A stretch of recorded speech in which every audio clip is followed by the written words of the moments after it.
If you're not doing content nowadays, like, what are you even doing? Welcome to another episode of Glass GPT. Both Keith and I got into this in the beginning, all the way through now, all the methods, processes, hardware, glass types, like everything. The amount of anxiety and uncertainty that came over me was overwhelming. That is when I felt the pressure. When I felt the pressure of like basically being the guy that installs all these shower doors. But all of our growth happened through that uncomfortability. So even though it was probably seemed torturous to both of us at the time, it was necessary in order for us to become who we've become today. It should be uncomfortable because that's where all the growth comes from. And if you're not uncomfortable, it begs the question, are you growing? Welcome to another episode of Glass GPT. Today's episode, I just want to touch on some of our past guests and how they're doing with their content, being that that's what we do and that's what we promote. And then I want to get into frameless shower doors or just shower doors in general, the history, how both Keith and I got into this in the beginning, all the way through now, all the methods, processes, hardware, glass types, like everything. We're just going to ramble on. So with that said, I know we got some folks that have been on. So Cody Hartman, Connor Sell, Mark, Steven. I think Steven was the most recent guy on, and we kind of gave him a hard time about not posting, and we gave him some ideas, and I see that he's been actually posting using his voiceover idea and actually doing pretty well. Ryan from north of the border, Champagne Glass, he posts quite a bit as well. We got to throw him in there. Oh yeah. Ryan Shoemaker. So I actually used to do his content. I haven't worked with him for a couple of months. But he's recycling a lot of the content that I made for him like 4 or 5, 6 months ago, and he's dropping in new content. So he's like making a real effort, and he's like increasing his longevity and cadence by repurposing all the stuff that I made for him in the past, which is a smart move. There's nothing wrong with reposting. And Mark Melios, he wasn't posting any content at all. He was like almost kind of against it, and like we kind of gave him a hard time. And he's got the glasses now. He went. I don't. These aren't them, but he went and got him. He went and got him. And he made a video.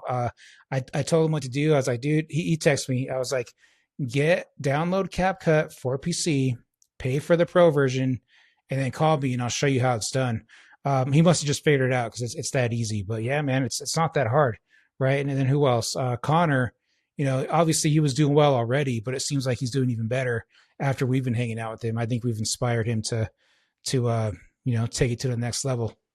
I talk to Connor kind of on a regular basis. Him and I chop it up, and we're kind of each other's therapists during the day. But one thing that stood out to me in regards to the content when I talk with Connor is he's at the point where he's actually getting the recognition in public where people are like, oh, you're that guy. I've seen your video, or they're calling him for a job. And during the qualifying stage, you'd be like, would it be okay if I asked how you heard about it? Oh, I see you on social media. That's massively powerful, especially for all those people that are out there like, oh, I don't have time for social, or it really doesn't work. Like, you're an old head. I mean, look everywhere, even when you're fucking driving down the street and you're in traffic, look at the other car. I bet every other car, the person's looking at their phone. Like, if you're not doing content nowadays, like, what are you even doing? What are you even doing? Yeah. So it's not that hard. So yeah, all these guys are killing it. You're killing it. I'm doing my thing. I just talked to somebody today, or like maybe 2 people today. And, I don't know who these people are, but they always tell me like, oh yeah, I've been watching your videos on LinkedIn for years. Like I know exactly who you are and what you do. I'm like, oh, cool. Yeah. Isn't that wild? And Brendan, do you feel the same way as I do when that happens? That the first thing I think to myself is I always say, I appreciate that. That means a lot to me that you even said something. But in the back of my mind, it's like, I've never met you. I've never seen your name come up. I've never seen you engage in any of it, which just goes to show we're aware of how well we're doing based on the KPIs that we see on the platforms, the viewership, the comments and likes. But how many people are seeing our stuff that you'll never even know about? It doesn't come up in the viewership, or, like when they come up and say, oh, I've been watching you for a couple of years. And you're like, couple of years?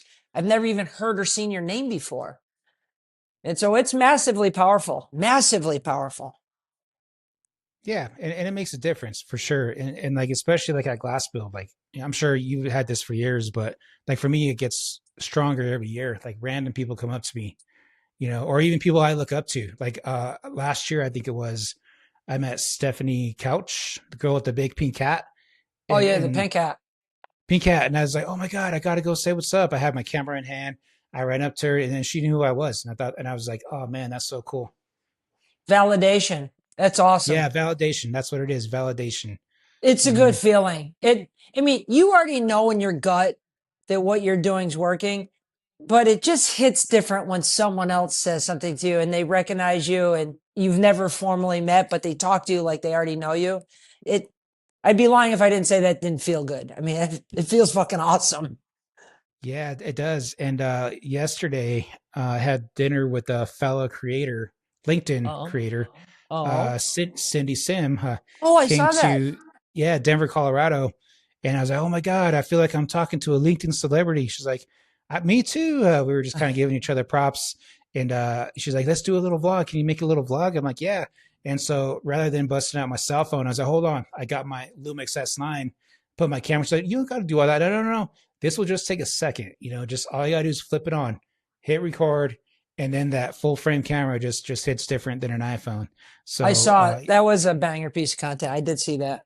Where'd you guys go to yeah, dinner? we went to Chili's. Okay. Did you get full Yeah, on the so chips and salsa before the meal even came out? yeah, I didn't eat any chips or salsa because I was still kind of sick. So I'm trying to take it easy.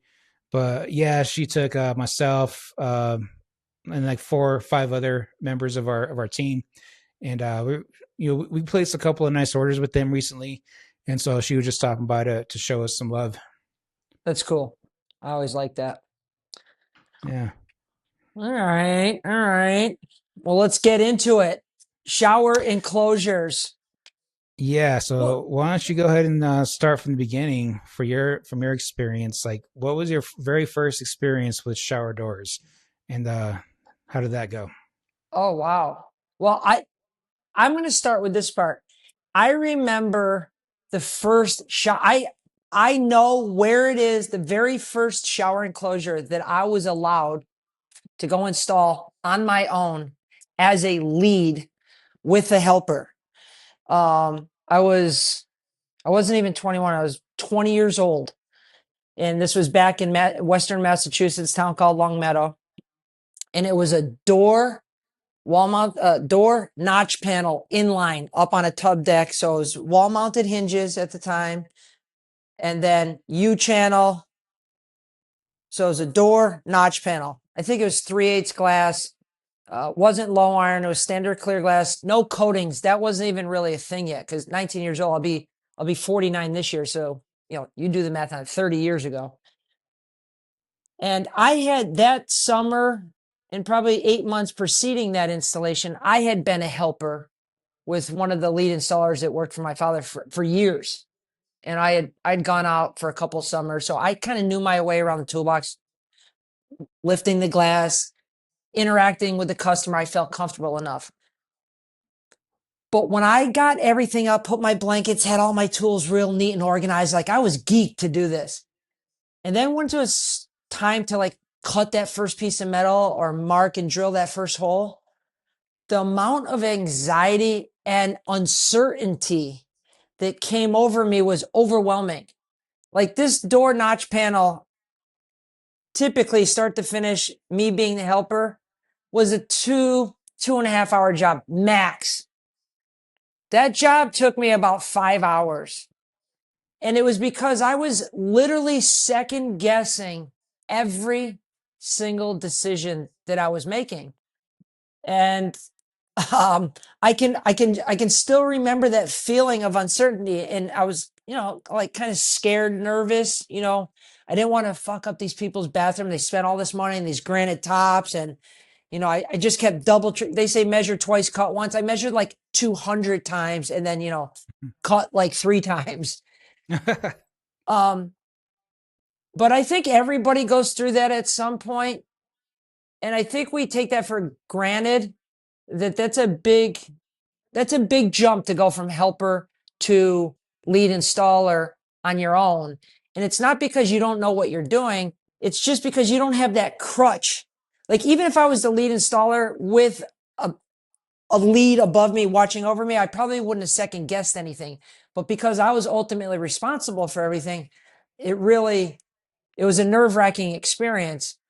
And I'll never forget that. And so to this day, when we put a lot of training into our new guys before they go out their field by themselves, we kind of created these mock-up units at our warehouse where they do this for a couple weeks with people watching over them.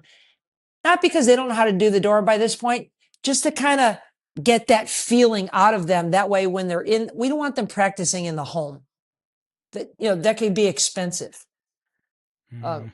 What about you? Do you remember your first install, and what was it? And even more importantly, did you have that same feeling when you were like the lead for the first time? Yeah, yeah. So I'm 39 and I started when I was 15 years old. So we got similar, time frames. But when I started at a glass company, I started in the shop. Shop was very small. So I was running the flat polisher, learning how to use the drill press. So learning how to handle glass. So I had to be like a helper for years before I was trusted to be a lead, like maybe 2 years longer than I probably thought I was ready for it. But anyway, as a helper, after a couple months on the job, of course, working in a shop and working in a house are like two different skill sets. Like the way that you handle the glass, like carrying glass across the shop, like one person walking backwards and glasses upright, do that all day long. But carrying glass inside of a house is a completely different thing. So like typically, the guy in the front is kind of churning like this, and the guy in the back is holding the balance. And it just works better that way because you can see where we're going through the hallways, up the stairs. There's like certain methods that got to be taken into account when you're taking a ginormous piece of glass, like up a flight of stairs, rolling, whatever. So I was learning and at an accelerated rate. And I had an opportunity to work with some of the best glass installers, out there. I think they don't make it like they used to, because back then it was all about quality and taking your time and craftsmanship. And I learned, and they specifically put me with each one of those guys for years at a time. So anyway, finally I got my chance, maybe early on. And the very first shower door that I installed was a framed shower door. It was just a door and an inline panel. So the company I used to work for manufactured their own line of framed shower doors. So I've helped a billion times, but I finally got a chance to do it on my own. And my lead at the time, he kind of just gave me the rundown and then just left me to it. He went upstairs. I was downstairs doing my thing. Um, I did second guess everything, but it wasn't that bad. So I got it in. It looked pretty decent. And then when he came down, he was kind of impressed. He's like, huh, it actually looks pretty good, but let me just point something out to you. He's like, and then he would point like at the snap fill. Say, okay, so you may want to cut those snap fills to get these gaps in line. And then he saw that my door was kind of off kilter. You can see the line from the top of the door and the header. And then he's kind of like pointing these things out, and it wasn't bad. Like it was a track home, I think. So it was like low risk for them. But it really like made me think. And so then next time I would like basically copy his method on exactly how he installs those doors. And then I eventually got to install frameless shower, like every kind of shower door you could possibly imagine. And I worked with these people for years at a time, and I would like copy like their methods. Like everyone has like a different method, right? And so I just like pick and choose, and I kind of take all these different pieces and parts and I put them together to develop my own method. So I didn't become, I became a lead like here in town early on, maybe before 20 or after 20, I don't know. But I didn't get my chance to really be like a foreman and an actual lead until maybe 20 or 21. And at this point, the company I worked for, they opened a shop in Frisco, which is like 60, 70 miles away from the Denver location. And I was going to be the lead installer, me and one guy. We lived out there. Like they paid for us to live out there. We were young guys. We didn't have families. We didn't make a lot. So it was like good for them, good for us, because we got free rent essentially. So they put a lot on my shoulders. And that is when I felt the pressure. When I felt the pressure of like basically being the guy that installs all these shower doors. And so, yeah, in the beginning, I would say it wasn't rough, but I was under a lot of anxiety. But killed it. The rest is history. And that kind of experience like really shaped like who I am and how I think. And like in the middle of that, it was like mostly high end residential, but I also did like a lot of commercial jobs. And there was one commercial job specifically where it was all frameless shower doors. It was like a Ritz Carlton or Four Seasons. I don't know, one of those in Steamboat. And like the guy, one of the leads, tons of experience, but he was kind of he's a drunk asshole basically. And he would milk the clock. So they're like, all right, you're out of here. Brandon, you're up. And then all of a sudden I was the foreman at this like multi-million-dollar job. And that was a whole nother kind of like experience because then I got to be able to talk to contractors and homeowners and do my thing, and then eventually run bigger jobs with multiple glass products inside the same house. But then, like being the guy in charge of a commercial job, now all of a sudden you're responsible for.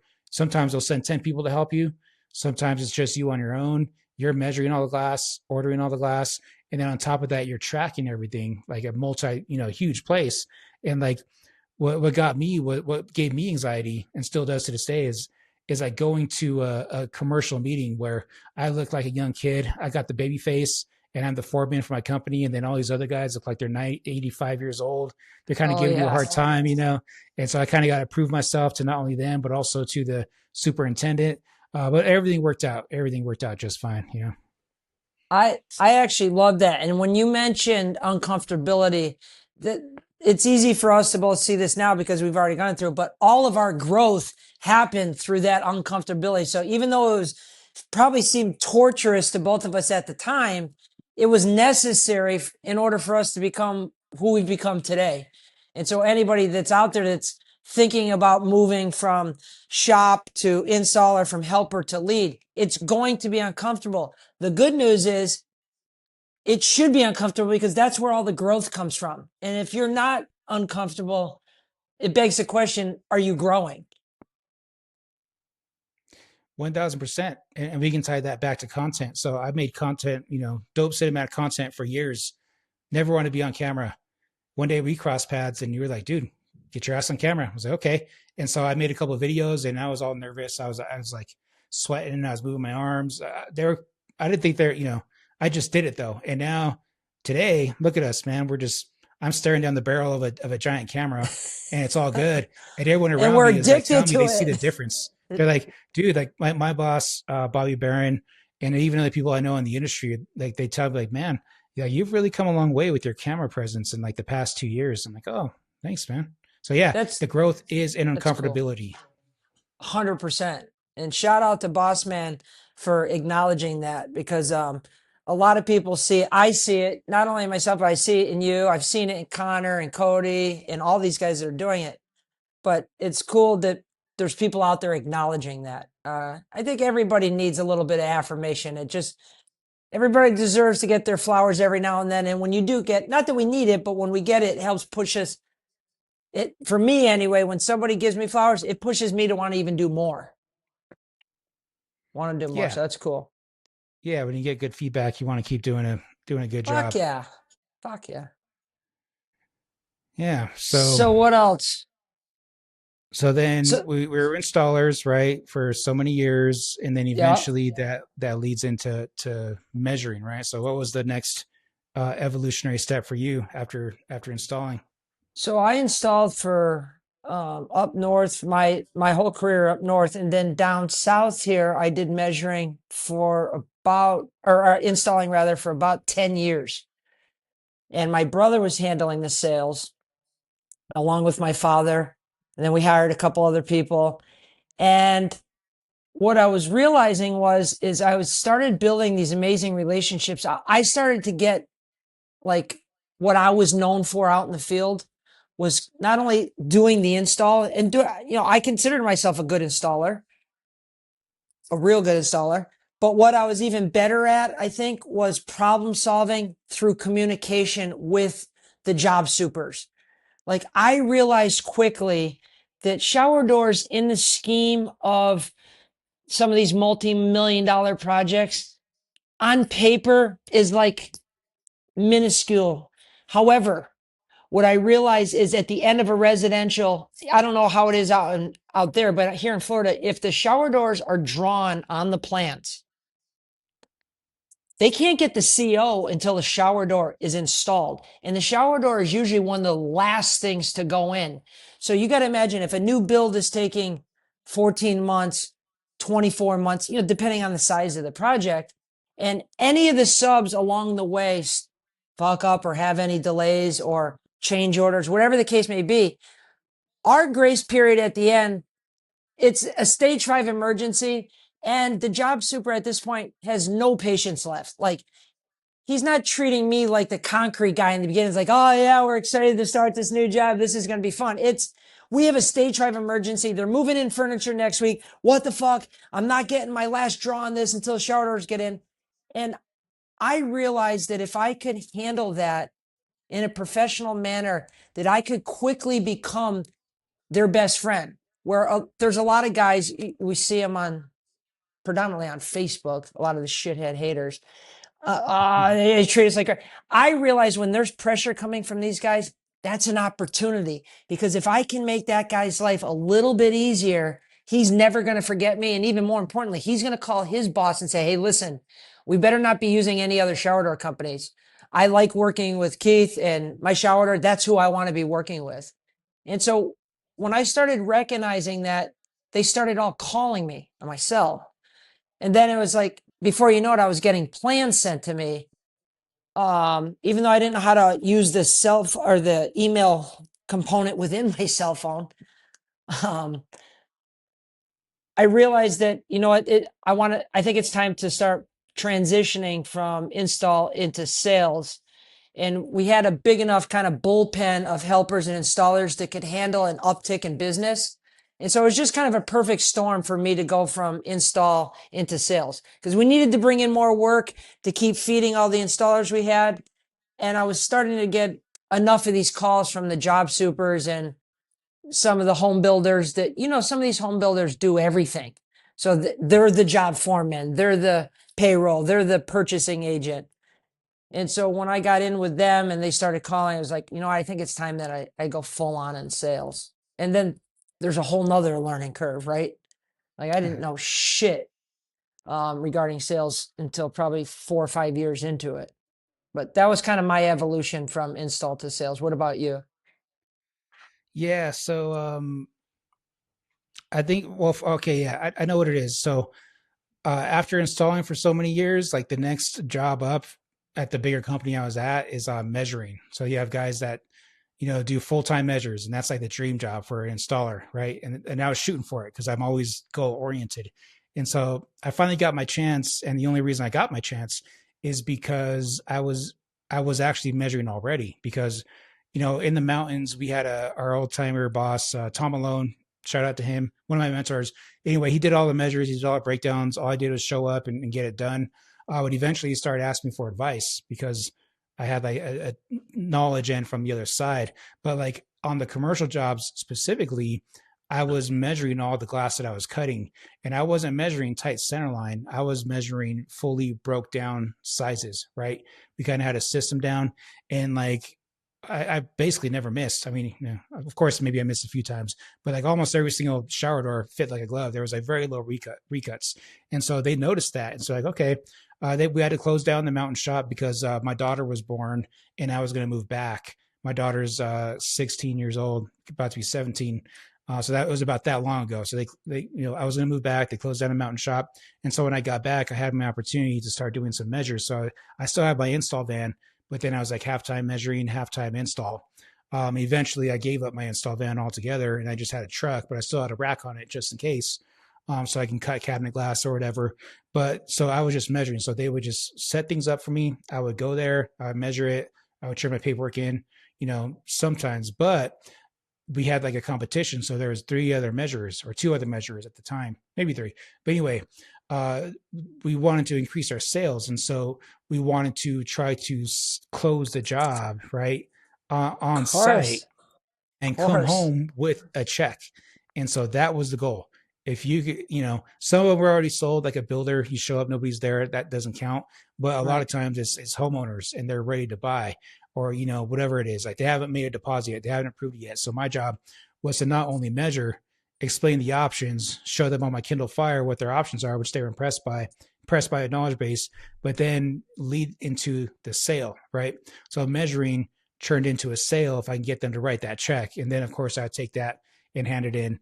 And so I got like really good at that. Like I always came back with checks. It's very rare when I couldn't get a check. And so from there, eventually my skills were in the custom. So my boss Bobby Barron now, he was also my mentor back then. So they started this sub department inside of that company. We called it the firm, and our job was to handle custom home builders and high end residential specifically. And funny thing is, we're still doing exactly that same thing together today, a different company. So anyway, in this new job, I had like a whole new thing I had to learn. So we had to learn how to use my computer, get the plans, right? And then it became like this cycle of, okay, they send the plans. We got to use Bluebeam to dimension it. We got to Yeah. write the estimate. And then so we had this ginormous like cabinet. It was like massive, bigger than my wall back here, and it was empty. And so because we were starting fresh, it was almost like a new company within a company. And so Bobby Barron, he's like, we open the door and it's empty. There's nothing in there, right? He's like, all right, we got to work on this. So we all went to work. We all did our parts, and eventually, before long, the bottom row was filled up with jobs, right? Job tickets, backup paperwork, and then eventually the whole thing. And so we basically evolved into us specializing in the high end custom shit, like the stuff that we do today, that you and I do today. We were doing this years and years ago. So that's kind of how that kind of progressed for me. I love that you mentioned the competition part. We also did the same thing. And to touch on closing it in the house, there's still to this day companies, which I can't believe, will go out. They get a lead, whether it's through the website, social media, or call in, or they see their truck and they call in, they schedule an appointment, they go out there, they'll measure a door panel return, and tell them, okay, I'll get you your estimate, and, within the next 24, 48 hours. And I'm pulling my hair out going, you got to be kidding me. You got to be kidding me. In this day and age where people can buy something you want to talk about frictionless. People can buy something at the click of a button and be at their house within hours, minutes. Uber Eats, Amazon, Netflix, like these are all things that used to take a long time to get. And now people are programmed for speed. And you're telling me you're going to their house because you can't memorize what your square foot price is and holes and notches. You can't put an estimate together at the house. I think it's a missed opportunity. We never went through that stage. We were always, again, not the builders, because like you said, we priced those out when the plans were sent to us months before we ever even go to the house. But if it's a retro or a new remodel and the customer has us there, we still do the same thing. We're going through it. Then we go through with the iPad, go through all the options, and we're trying to collaborate or close the deal, as you say, at the house. I can't imagine ever leaving the house and saying, we'll get you something in the next 24, 48 hours. Too much shit can happen in that time frame. I can't wrap my head around that, why people do that. Other than just they're either afraid to articulate a price to a customer, which I think is probably a bigger percentage than you and I might even think. And the other thing is they're fucking lazy or can't figure out how to do the pricing at the home. Like, that's just crazy to me. You've installed the same door 1,000 times. You don't tell me you don't know what it costs by now? That's nuts. That's nuts. Have you Yeah. always tried to close the deal at the home? Oh yeah. Oh yeah. Right? Where there's smoke, I there's don't. fire, right?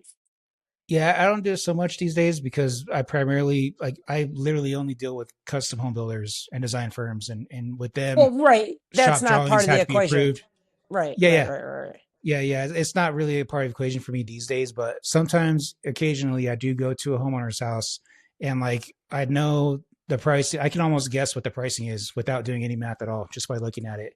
And if I sense that I have an opportunity, I'll give them the price.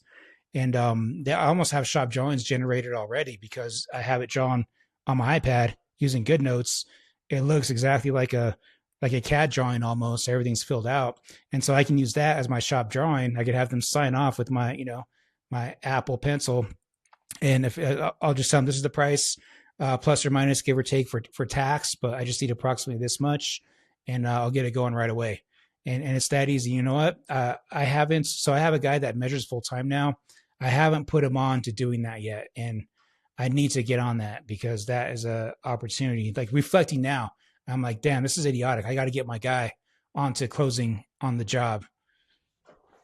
Well, especially today, it not only I think is it better for business because cash is important in any business, whether you're a startup or you're a big dog that's got a lot of overhead.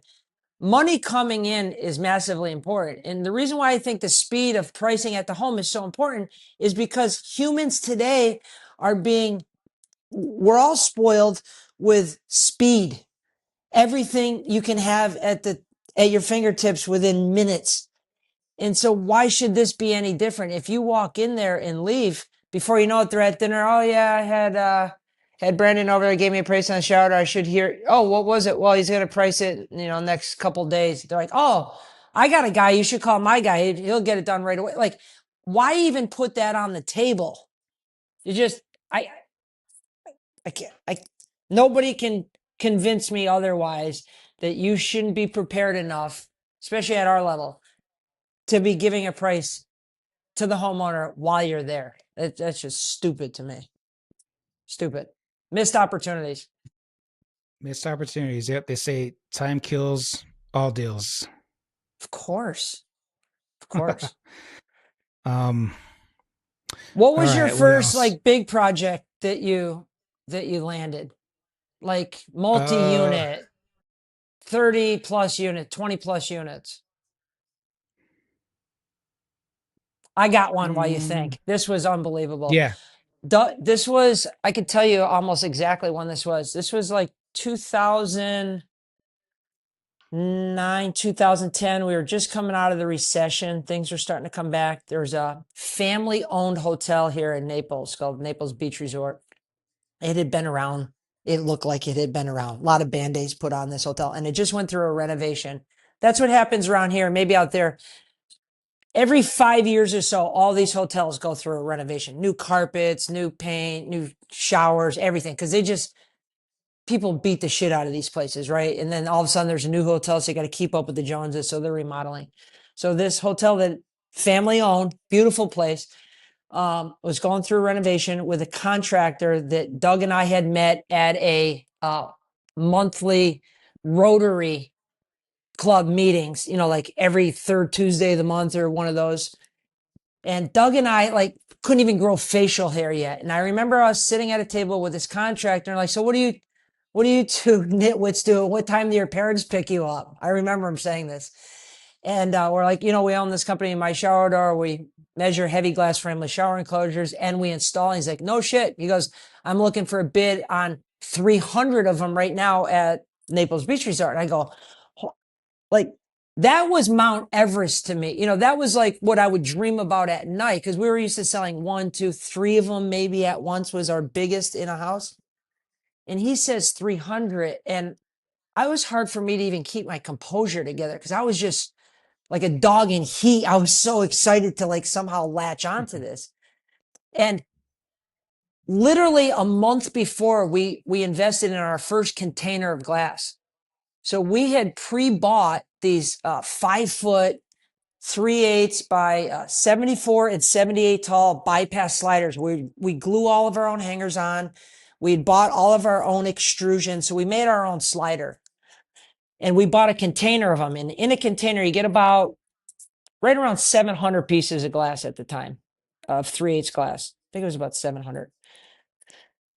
And all of them were the size that was at this project. Now, I didn't know that. So the guy says, okay, I got 300. So I end up going to his office after the meeting. I get the plans. I start looking at it and they're like, hey, we need a bid because it's so far along in the construction process. We're almost ready for these. And, usually on jobs that big, you price it a year or two before you even need it. Right. So I got spoiled on this one. So I remember we made the bid. I went and delivered it in person. My mom made this little gift basket. It was real. I look at it now and I was a young guy. I'm like, this is fucking gay. I don't want to do this. They're going to razz the shit out of me when I walk in there in this.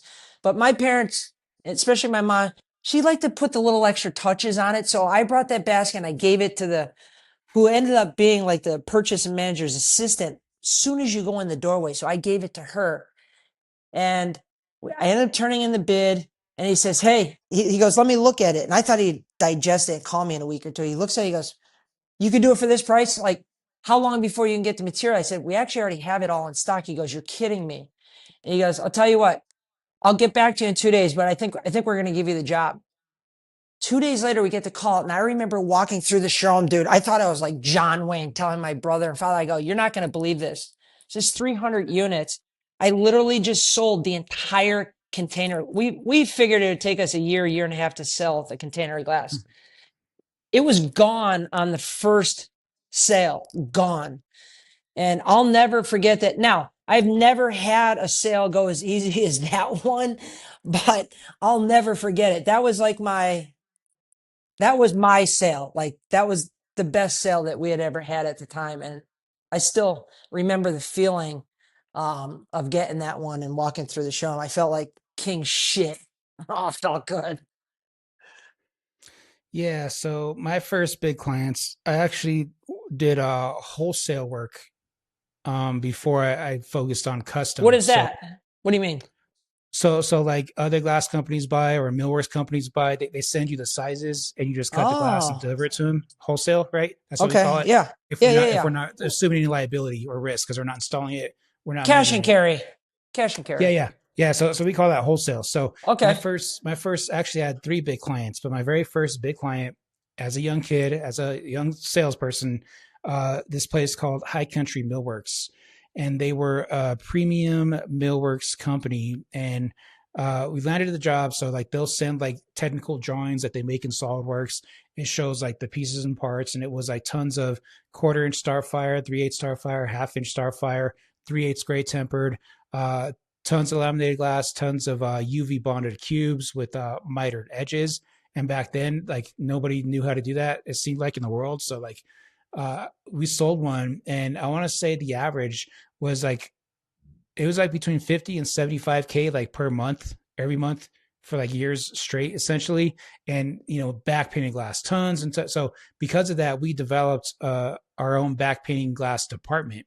And then we started experimenting with designs and like sandblasting and then repainting like logos and just taking UV bonding like to the whole next level. So I think that was my very first. And then I had like two or three more clients after that that were kind of similar in similar niches. So like Dolce & Gabbana, Burberry, like all those like fancy places that you go to in Las Vegas that sell fancy shit. Like it's the millworks, fixtures, jewelry stores, right? Rolex, whatever. Like all the ornamental glasswork essentially is what they provided, and they would buy it from us. So we manufacture it and we deliver it to them. So not only did like I sell it, and I was ordering it, but I also like spearheaded the UV bonding portion of it. And we had to figure out how to UV bond, and like I personally like UV bonded like miles and miles and miles worth of like UV joints. So that I have like tons of experience doing that, and like I can still like throw down UV to this day. Occasionally, I'll sell a job like that where we'll do like the fixtures for a jewelry store. But yeah, that was my very first one. That was in that league anyway. That's crazy that you're saying this because I'm like half tempted to fly you out here. We have a jewelry store that we put a bunch of cases on like the front of their storefront, maybe 8 of them. So people from the outside can go by and they window shop. And he's got a little door on the backside. So it's like 4-sided with a little door on the inside. And a customer broke one off recently. And the guy that we had that was really specialized in doing that is in a different division within our company now and just doesn't have the time for that. And I'm thinking, I've done enough of them where I'm dangerous. Like I know I can get it done, but I'd rather have somebody that really knows what they're doing and focus on making a piece of content. I literally just got this opportunity 2 days ago, and here you are talking about this. You want to fly out to Naples and we can do something together? Yeah, man. Yeah, I've UV bonded so much. I actually enjoy doing it. I'm What's probably one gonna of the die of tricks? cancer. What's one of the trick? Like the one thing that I always worry about is, okay, obviously you don't have any air bubbles, so you need to put the right amount in between a piece of glass when you glue it together so it gets all the way out to the edge. But you don't want to so much coming out that it ends up creating just a cleaning nightmare, right? So your fixture, it's like I assume it's a lid, a front, a left, and a right, and that's like And a and then there's bottom. usually like a drawer and a bottom. So Yes. it's all glass on all sides. Okay, Yes. so that glass has to be absolutely perfect. So I would Yes. maybe recommend CNC just to make sure the Yeah. tolerances are spot on. And Perfect. so the way that I would build it is I would actually start with the bottom. I put the bottom down on blocks so I can see underneath it, like maybe this high off the table, so I can see underneath it. And I would put the put the front on it, put the side, and we actually have one of our Millworks buddies like make L brackets of different sizes. So Oh. it's an L bracket, but then the corner is cut out so the glue doesn't touch it. And so we essentially just put it together with clamps, right?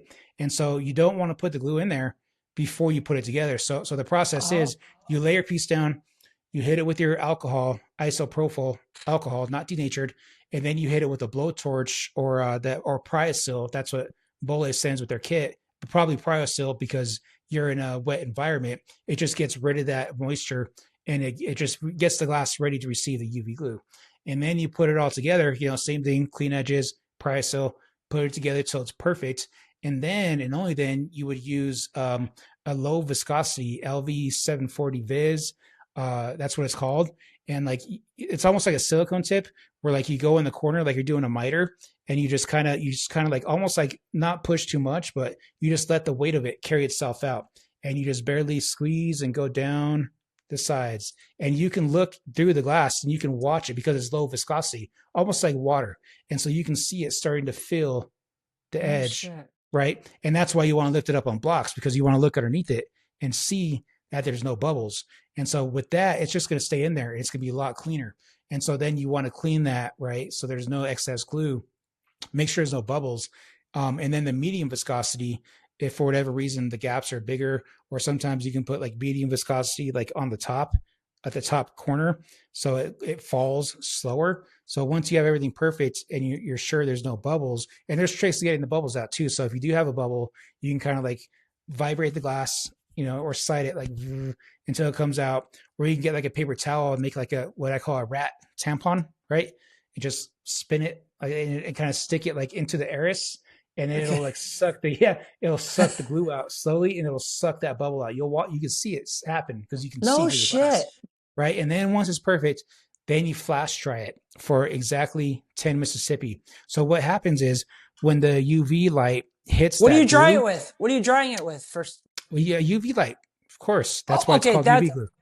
Okay. When So you flash dry it, right? So yeah. what happens is any glue that's not touching oxygen will cure almost immediately. And you can almost test it because so flash drying it, you get two pieces of glass of the same thickness, put that glue in it, you know, like two samples, and you kind of go like this and it slides. So you put it in front of your light, right?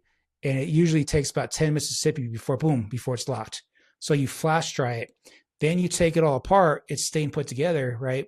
And then you clean it really fucking good to make sure it's like perfect before you fully dry it. And from there, 60 to 90 seconds fully cures it. And so now you have your bottom, front, left, right. And then you stick your lid on and then you glue that last. Or if you're really ambitious, you can glue all of it at once. So that's how Maybe I would do it. That's how I I would do it. think Yeah. I think we need to make a piece of content for Bole or whoever's the big manufacturer rep of all this UV stuff because the amount of passion that just came out of you regarding UV gluing glass, I have not seen yet.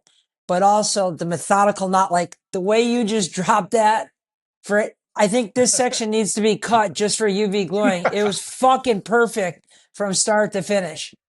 That's like, it was perfect. It was textbook perfect. I want the name of that thumbnail to be how to UV glue a jewelry glass case. All right. Yeah, man. That's a banger. I'm in. I'm in. I actually made a video highlighting the process maybe a year or two ago. I'll try to find it and send it to you. It kind of shows everything I just described and happened in real time.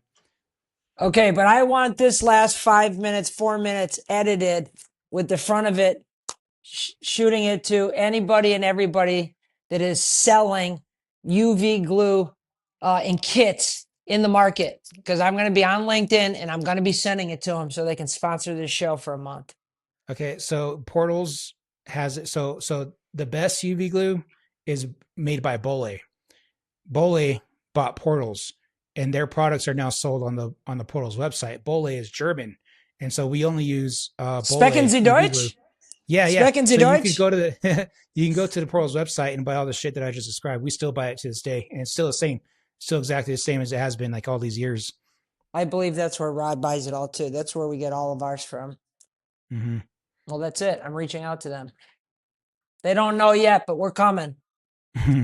Yeah, so I guess damn that time flew, man. Time flies when you're having fun. So let's just kind of 45 close it minutes. out, man. Let's just talk about bring it back to shower doors. And sometimes we do bring UV bonding to shower doors. So there was like this one shower door we did very recently where it's like two doors against the wall, and then there's a pony wall that kind of goes like this at a 90. And so then there's a Yep. huge glass panel that sits on this side and Oh, two small returns, but no top support, no headers, no clamps. So what we did is like we recessed the two side panels like this, and recessed the front panel like super long panel, mitered edges. And so what we ended up doing is we just UV bonded those miters, and it just dries and cures oh, and you immediately, and back it's rock mitered solid. the. Wow. Yeah, yeah. So we cured it immediately, and then silicone the bottom in, and it's solid. So it just looks like glass, oversized glass, mind you, growing out of a pony wall. I got to get back there and take some pictures. That's sick. Let me ask you a question. Once it's UV bonded, can you break that bond with heat or like how do you get it apart aside from either breaking it or sharp blade, or does heat loosen it up? So High Country Millworks, they wanted their cubes, we call them cubes, built within a 32nd of an inch tolerance, and they held us to that. So we had to remake a lot. It took us a while to get it down, but yeah. So I know we had to take them apart a lot. So the best way is to use like a blowtorch or a heat gun and heat it up slowly. And so it will loosen it up to the point where you can pull Yeah, it apart and then what? Clean it with a blade or yeah, yeah. So you want to like heat it up, like on the miter, but then you want to like kind of do this on both pieces of glass to kind of spread the heat out so it doesn't explode from a it's big not temperature concentrated. difference. Yeah, Right, but right. you can see it. You can see it and you can smell it. You'll see it start to turn white. You'll see bubbles start to form, and eventually you just kind of slowly rock it, and it comes off. And you just hit it with a blade after that. That's sick. Yeah, we've had the UV some handles in the past on a door back in the day before we were manufacturing. We every now and then we get a door where the holes weren't cut in it for the handle, and of course, the door had to be installed on that Friday because the homeowner's moving in on Saturday, and we would take we had them in stock single sided 6-inch handle that was normally back to back, and we'd screw the knobs all the way in, and we'd put the UV on there and glue it to the glass, and then do the same on the other side just to get it installed so they had something to use. Yeah, that's kind of the extent of my UV. Yeah, it's like a whole nother. I honestly forgot about it completely until we just brought it up. So that's kind of crazy that you just pulled that out of my memory. Well, and it's an art too, because like you said, there's literally no room for error, and it's either a good job or a bad job. Because if it's in between, it's a bad job. And so, yeah, that's not for everybody. It's definitely a skill set for sure. I mean, very delicate skill set. You don't want to have 10 thumbs or be a union guy. Oh man. All right. Man. All right, what else? What else? Let's briefly talk showrooms, or not even showrooms. How about just this? The one thing that I've noticed that's probably the biggest at the tail end, not the tail end, but as far as I am now into my career in showers, the one thing that I put a lot of stock into is the very first interaction, like response times or taking on phone calls, which are two different things. So we can touch on those quickly. But let's say a brand new phone call comes in from all the content that we're posting or any advertisement that's out there, whatever the case may be. A new call comes in and you have to qualify to see if it's even a real opportunity. Because in my experience in research, I think about, and I think this is very conservative, I think 20% of the time when a new call comes in, they have no intentions of buying. They're either calling for a competitive bid, they're calling to validate a bid that they already got from someone else, or they're just looking for some, they're tire kicking, or we call them glass kickers. They're just looking for free information. Those are the three things that I'm trying to identify. Like when I say early on, in the first minute and a half of the conversation, it'll usually show its head if you know what you're looking for, how to tease it out. And so I put a lot of stock on that. And I think everyone else should. And it's not because I want to make sure they're not wasting or like stealing from me or getting free resources. It's because I'm trying to buy more time. I don't want to be stuck on a 30-minute phone call, 15-minute phone call when there's really no there. But I also don't want to seem like a dick to the customer because they might give me an opportunity to buy in the future. So it's a delicate situation, but it's very surgical. Like I know what I'm looking for and I know how to tease it out. And anybody that's in this business that might be saying, oh yeah, what makes you so special? If you pay attention every single phone call you've ever gotten in a shower door business, you're only going to get about 4 different types of phone calls. It's either I need a new shower door or they're price shopping you or whatever. They need to schedule an install. They need to schedule a repair, or I don't even know what the fourth one could be. There's only so many types of phone calls that you can be getting. So you need to be actively listening for the right sequence of what a typical buying customer looks like. And then the other thing I want to ask, this is what I want to ask you. What's your hot take on response time to a web lead? Like you have is someone able to give you a web lead, like on your website that says, get a quote here? And so you probably have some type of form or whatever. And that form comes into your database. However that comes to you guys, what is your preferable, not what do you actually do, but what is your preferable if you had to coach a new trainee? What's your preferable response time to an inbound lead, or what's your acceptable tolerance? To that same day, or less. Fuck yeah. At least reach out to them and try to tease out the information that you need. So like you said, you could ask them some very basic questions that tells you everything. Like, of course, they want a shower door. The first question is it ready to measure now?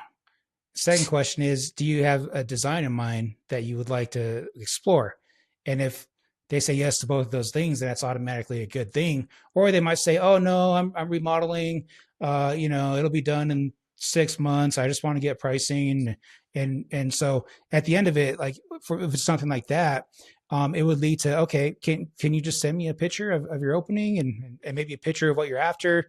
We can send you a quote, call us back when it's ready. Or if it's ready now, I'm going to send my best guy, Brandon, to go meet you, and he'll take care of you from there. And then once myself or one of the aces gets there, it's pretty rare that we wouldn't close, right? That's so cool. So you're running the sales team. You're telling your salespeople when we get an inbound lead, it better be, we want to be at least communicating with them or acknowledging that we received it that same day. Yeah, even if it's like a set of plans or like a job that's going to require more effort to get quoted because it's silkscreen or something crazy, Yeah. at least say, okay, received, thank you. We're working on it. We'll get back to you. Yeah. And why do you think that's so important? Because they're probably sending that same thing to a bunch of other glass companies if they're following through a website. And we talked about it earlier, time kills all deals. And if somebody's responsive, then it shows that they care. And they communicate, right? Kind of like this company that we know called FHC, right?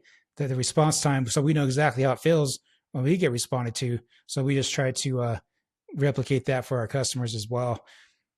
I think it's massively important for the exact reason you just said. Customer is going through the World Wide Web, sees one of your videos, clicks on the link tree, sees the website, clicks on the website, says, okay, my intuition's telling me, seems like between this guy and the website, seems like he's got his shit together.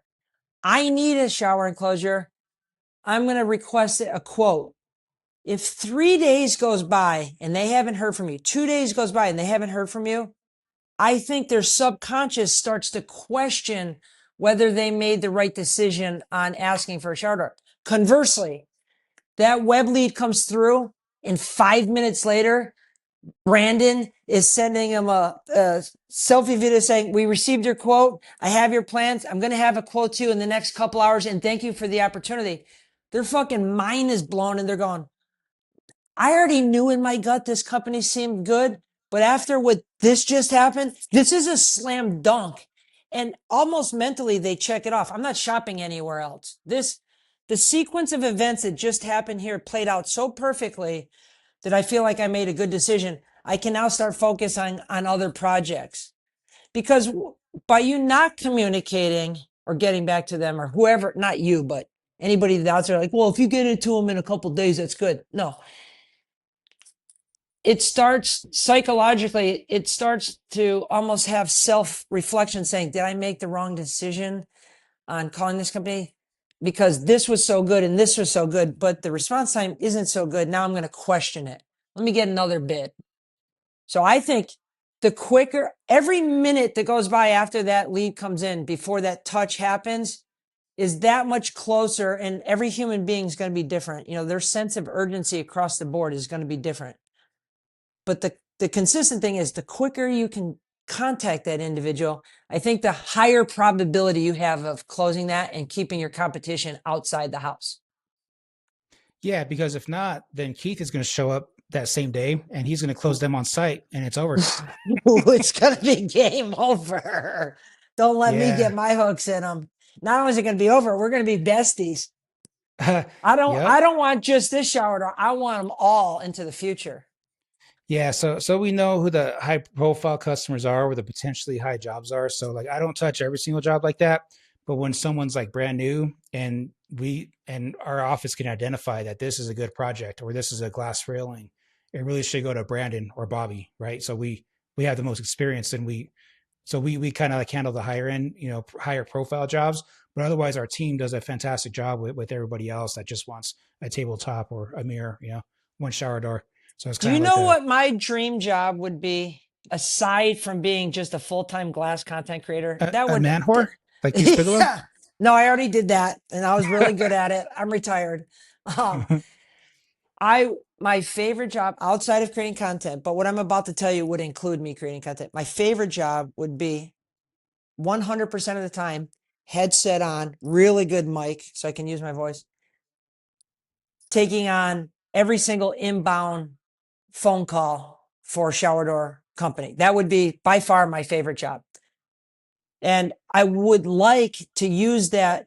You ever see some of these guys that like sell, these guys that do like refinancing of big property, you know, they record the whole transaction. There's not a lot of guys doing that because they don't do it at a super high level, but the ones that can do it at the highest level want it to be recorded because they already know how it's going to play out. And so, you know, there's an entertainment value. I think everybody likes to hear a real-time transaction happening because you can almost feel when the other individual is like, okay, this seems like a good opportunity. You can almost feel when the collaboration is about to happen. And I equate that to those same videos of people. You ever see like the before and after videos of them mowing the lawn? Like it's really overgrown and this guy goes by for free and just like cleans the whole property. There's something addicting about watching that. And I think the same goes for watching a sale unfold. Hmm. So anybody out there that needs to hire a hired gun to help on the inbound phone calls on a shower enclosure company or any glass company, that would be like right up my alley. You know what? I think we should just try it, dude. Like I I'll try to find an opportunity. Just hit the record on my mic during a phone call, and you do the same. And then maybe next time we'll share our results. Huh? I think not only we can do that, we could turn that into a mastermind weekend where we could put on a content creation class and an inbound phone call sales class. That'd be awesome. Yeah, yeah. Okay. Fuck it. Let's give it a shot. So I have my sales call that I recorded with a couple people. One of them is Ted, like 8 months ago. Can you So hear him as well or just you? no, it's a Zoom. It's a Zoom. Oh, that's perfect. I'd love to see it. Yeah, so What do you I'm gonna think? look for that. I don't want to say not to get off topic because this is exactly what I'm doing. I absolutely love the idea. When Ted reached out to me, by the way, his new piece of content promoting Guthrie AI is actually crazy. I thought it was awesome. I think it's all AI generated, but it's awesome. But he sent me a text. I think you were in it, saying, "Hey, I think we might want to talk about eventually getting. I think there's a name to Guthrie AI on the podcast. So not him, but the actual software to do the podcast with us. I think that'd be kind of like revolutionary. I've never seen a podcast be hosted with human and AI agent. Have you? No, me neither. You know, what's funny is well, it's not funny, but when we go to like upload that onto YouTube, it's going to ask you, has any of this been AI generated? I'm gonna have to click yes, even though it's not. It's like authentic us talking to AI, and it's the programming of the AI with Ted's, Well, yeah. So technically, it wouldn't be A because what it's asking you is the podcast made out of AI, but this is the AI is the guest. yeah, yeah. So I did a little episode with Ted and Kaz, his chief AI officer, like a couple months ago, or maybe a couple months ago, and they were saying a lot of crazy stuff that I had no idea what it really meant in the moment, but I did my best to keep it up. But now that I've myself gone deep into AI, I went back and I watched that episode, and now I understand a lot of the things that they were talking about, like databases, data, agentic workflows, and it's pretty insane. And I saw the Chat GPT bot that they were running at that glass build, and that was pretty impressive. They got some video footage of some folks talking to the AI, trying to get their bid down. But I'm 1,000% sure that this new version is going to knock everybody's socks off, and it's going to be epic. And I cannot wait to have Guthrie AI chat AI. I don't even know what you call it. Terminator. I love it. We Terminator. got it. I got Yeah, to ask yeah. him if there's a name for it. We got to get a name for it because we have to invite it to the show. Invite her, right? It looked like it was a female on the little advertisement. But yeah, this is gonna be sick. Like I can't I'm wait. actually really looking forward to it. Yeah. That's cool. All right. Well, that's all we got for today, guys. This I'm tired. episode, hopefully soon to be sponsored by. Bole America. UV bonding. UV Okay. bonding products, fixtures, lights, and tools. I mean, if they're wanting, if their primary customers, people in the glass industry, what venue would be better to advertise to get in front of all those glass people than on this episode with us and our reach within every single platform on the internet? What's better? Tell me, what's a better platform? There is no better platform That's right. because we are the market, and we are also the marketers by way of content. So I feel like my influence spreads more with people on LinkedIn. Like a lot of people on LinkedIn relate with me. I relate with a lot of other glass companies. I don't necessarily like relate to the end user homeowner as much, but like my audience is glass guys. That's why I cater to. That's my whole thing. Is gaining the respect and eyeballs of other glass guys, just like myself, and that is what this podcast is for. It's a podcast by glazers for glazers. And a lot of glazers that I know say they watched an episode and they learned something new, and they send me DMs on LinkedIn like, "Oh man, I think I'm going to try that," or "What you said on this episode was pretty cool. I never thought about that." And so why not have a live UV bonding session on a podcast, or maybe the content we're going to make in your town pretty soon using Bole products with the Bole rep mastermind describing said product with the guy who personally did it probably 1,000,000,001 times, right? With the You guy got that has 30,000 miles. followers on every single platform you could possibly think of. Like what? I mean, come on.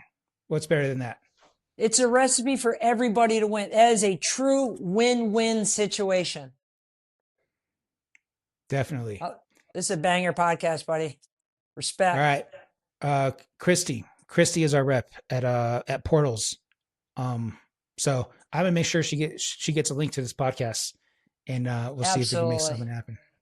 Let's clip up a special piece of content for them. We'll make a banger Yeah, short. yeah, for sure. All right. Well, I hope you feel better, bud. Oh yeah, thanks. I'm getting there. All right. Peace.